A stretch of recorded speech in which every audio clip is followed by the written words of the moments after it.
লাস্টে সে আইসা রাস্তা আটকাইছে, বাড়ি ভাঙ্গা দিবে না, বরঞ্চ সেটা না কইরা জনগণ যখন তার বাড়িঘর ভাঙ্গা দিছে সে গণহারে সবার নামে মামলা দিল।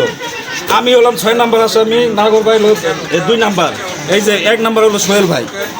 ঠিক আছে, কি জন্য সে মামলা দিয়ে হয়রানি করাইতেছে, এটা আমরা সরকারের কাছে বিচার চাই। আজকে আপনাদের দাবি কি?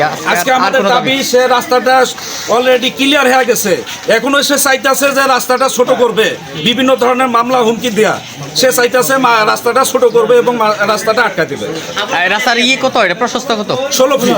16 ফিট আপনারা কি চাচ্ছেন? এটা 16 ফিট রাস্তায় যাবে? 16 ফিট রাস্তায় চাচ্ছি এবং হয়ে গেছে। সে আমাদেরকে হুমকি দেয়া রাস্তাটা ছোট করাবে, প্রতিদিনে সে থানায় যায় অভিযোগ দেয়, মামলা করে। গতকালকে সে মামলা গেছে, থানায় গেছে। মামলা কি চান আপনারা?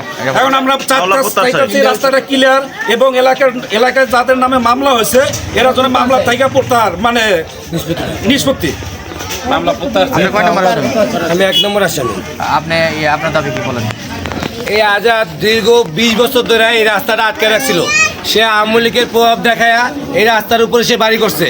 অরণ্যা হাউজিংয়ের প্রত্যেকটা প্লটে রাস্তা সহ জায়গা কিনা, প্রত্যেকের রাস্তা সহ সে করছে কি তার শ্বশুর এই মসজিদের কারণে এবং এই এলাকার যে জায়গা কিনছে এই হিসেবে যে জায়গা ছাড়িয়েছে, কিন্তু সে আইসা তার শ্বশুর মারা যাওয়ার পরে সে আইসা রাস্তাটা আটকে দিছে বিভিন্ন প্রভাবশালী লোকের দিয়া, এবং তার আর্মিতে এবং র্যাবে তার আত্মীয় স্বজন আছে এই বলে সে রাস্তায় আটকাই দিছে এবং সে বিভিন্ন অন্যায় কাজের সঙ্গে জড়িত থাকে, আমাদের ভয়ভীতি দেখায়।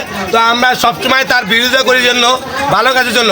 এই এলাকার মাদ্রাসা আমি করছি, এই এলাকার স্কুল আমি করছি, এই এলাকার জনগণের সাথে নিয়ে এলাকার যত উন্নয়নমূলক কাজ সব আমরা করি।